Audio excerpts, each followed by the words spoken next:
pressure from the 45. It actually puts it down pretty good when there's a lot of corn on, and these tracks here obviously is the 6620. Ground looks about the same. So, I'm pretty happy. I cultivated this corn. Yeah, wait till it comes back.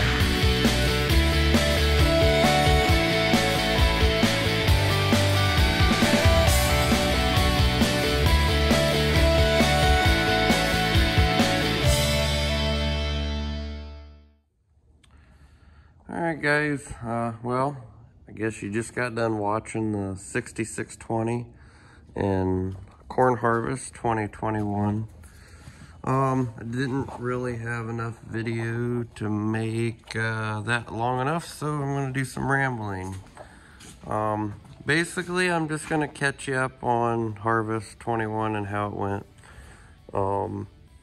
From my math, some of the corn I saved I had for grinding in sheep feed, so I don't have a rough estimate of my bushels, but the two good fields, the ones you're seeing the 6620 run in, I'm guessing they were around 150 to 160 bushel the acre. Maybe the one had some 170 corn in it.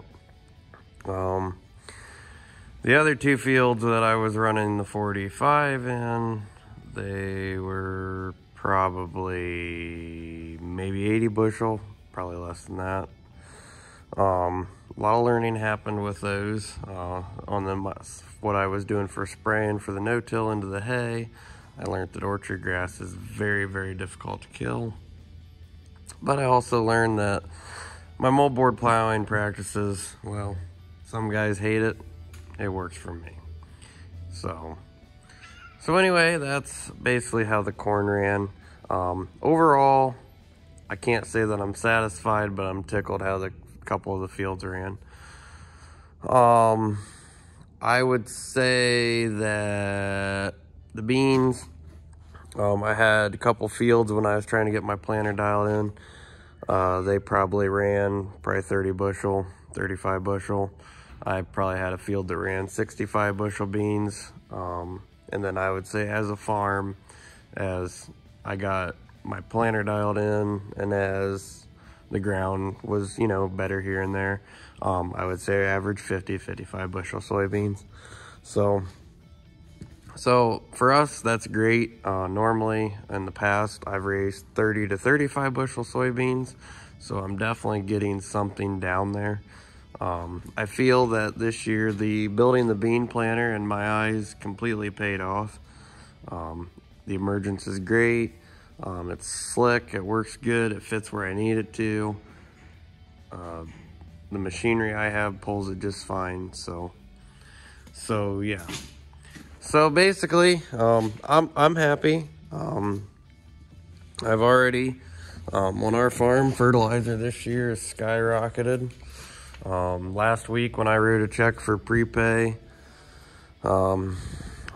potash is basically $760 a ton here in north central Ohio, and urea was $880 a ton. So thankfully we got enough money off the crops. I got all my prepay stuff bought. I got fertilizer bought, all the seeds bought except for maybe a few bags here and there, and if I pick something else up.